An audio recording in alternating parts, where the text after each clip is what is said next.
खरेच ना, आपलाही एक जमाना होता. स्वतः शाळेत जावं लागत असे. सायकलनं बसनं शाळेत पाठवायची पद्धतही नव्हती. मुलं एकटी शाळेत गेल्यावर काही बरं वाईट होईल अशी भीती आपल्या आईवडिलांना कधी वाटलीच नाही ग. पास किंवा नापास हेच तर आपल्याला माहित होतं. टक्क्यांचा आणि आपला कधीही संबंधच नव्हता. हो ना. आणि शिकवणी लावली हे सांगायला किती लाज वाटायची. कारण शिकवणी लावली म्हणजे ढ माठ असं हिणवलं जायचं ग.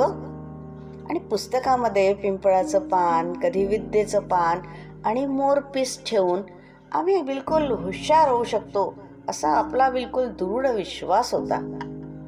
कापडाच्या पिशवीत आणि नंतर चैन म्हणून पत्र्याच्या पेटीत पुस्तकं आणि वह्या रचण्याचा शिरस्ता हे एक आपलं निर्मिती कौशल्यच होतं बाई.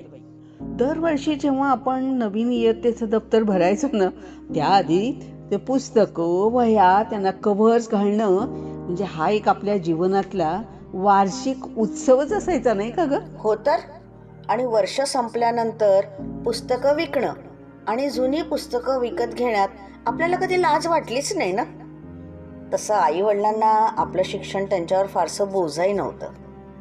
आणि तुला आठवतं, कोण्या मैत्रिणीला मागच्या सीटवर बसवायचं किंवा आपण त्यांच्या कॅरियरवर बसून किती रस्ती फिरलं हे आता आठवतही नाही. सरांचा शाळेत मार खाताना, पायांचे अंगठे धरून उभं राहताना, कान लाल होऊन पिरगाळला जातानाही इगो कधीही आपल्याला आडवा येत नव्हता.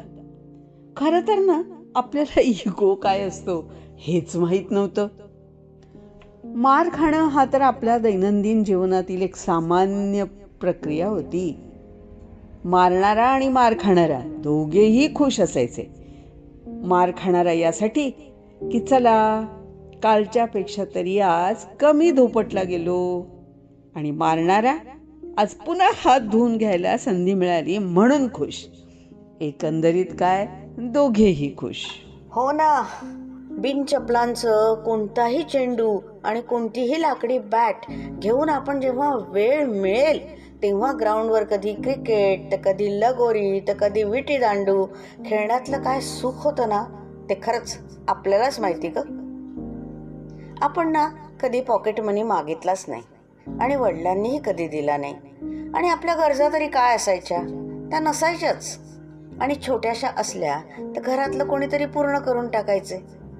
पण ते 6 महिन्यातून कुरमुरे फरसाण खायला जेव्हा आपण भेळवाल्याकडे जायचो तर काय खुश असायचो ना, मज्जा यायची. तोंडाला पाणी सुटतं. आणि तुला आठवतं, दिवाळीत जेव्हा लवंगी फटाक्याची लढ सुटी करून एक एक फटाका उडवत बसणं, यात तर कधी आपल्याला अपमानास्पद वगैरे असं काही वाटलंच नाही. हो ग, खरंच आपल्या आईवडिलांना आपण कधी सांगूच शकलो नाही की तुमच्यावर आम्ही किती प्रेम करतो.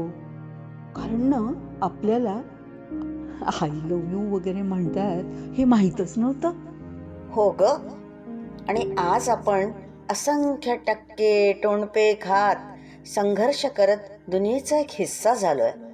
काहींना जे हवं होतं ते त्यांनी मिळवलंय, तर काहींचं काय माहिती कुठे गेल्या त्या. आणि ते शाळेतलं डबल ट्रिपल सीटवर फिरवलेलं आणि शाळेच्या बाहेर त्या आजींकडून आपण ती कधी बोरं तर कधी चिंचा तर कधी आवळे काय काय त्या मैत्रिणींच्या सोबत आणि त्यांच्या कृपेने जे मिळालं ना, त्या मैत्रिणी कुठे हरवल्या ग. हो ना, आपण जगात कुठेही असू, पण हे सत्य आहे की आपण वास्तव दुनियेत जगलो आणि वास्तवातच वाढलो. खरं आहे ग तुझं. कपड्यांना सुरकुत्या पडू न देणं आणि ते नात्यांमध्ये अगदी औपचारिकता जपणं हे खरं सांगू आपल्याला कधी जमलंच नाही. भाकरी आणि कालवणाच्या शिवाय मधल्या सुट्टीतला काही वेगळा डब्बा असतो हे तर खरं आपल्याला माहितीच नव्हतं. आपण ना चुकूनही आपल्या नशिबाला दोष न देता आपण आनंदाने जगलो आणि आजही आनंदाने स्वप्न पाहतोय. कदाचित ते स्वप्नच आपल्याला जगायला मदत करतात. आणि जे जीवन आपण जगलो ना, त्याची वर्तमानाशी खरं सांगू काही तुलनाच होणार नाही. आपलं ते चांगलं असो किंवा वाईट, पण काही म्हण, आपलाही एक जमाना होता.